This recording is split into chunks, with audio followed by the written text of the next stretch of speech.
আলিয়াকে হাতে নাতে ধরতে গিয়ে উল্টো আলিয়া মিথ্যে অপবাদ দিয়ে গহনাকে ফাঁসিয়ে দিল।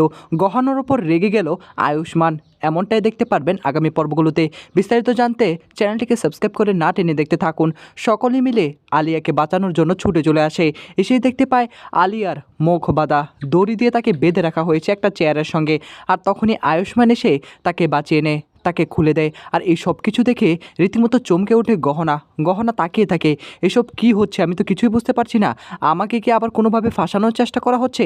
এদিকে আলিয়া নাটক শুরু করে দেয়, তার মাকে জড়িয়ে ধরে ফেলে। আর তখনই আয়ুষ্মান বলে, তুমি ঠিক আছো তো? ঠিক আছো আলিয়া? আলিয়া তখন বলে ওঠে, আয়ুষ্মান আমি কি করে ঠিক থাকতে পারি?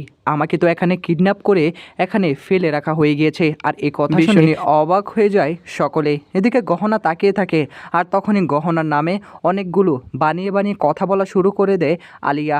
আর এদিকে আয়ুষ্মান ভীষণই রাখতে শুরু করে দেয়। গহনা এসে বলে, তুমি একদম মিথ্যে কথা বলছো, মিথ্যে কথা, আমি কিচ্ছুই করিনি, আমি কিচ্ছু করিনি, ফাঁসানোর চেষ্টা করছো আমাকে।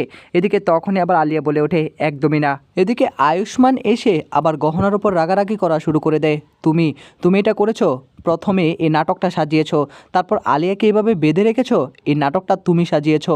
তখনই আবার গহনা বলে ওঠে, না ডাক্তারবাবু, আমি কিচ্ছু করিনি, বিশ্বাস করুন আমি কিচ্ছু করিনি। কিন্তু কারো কথাই শুনতে চায় না আয়ুষ্মান। শেষ পর্যন্ত আবারও অপমানিত হতে হলো গহনাকে। এই ছিল আপডেট।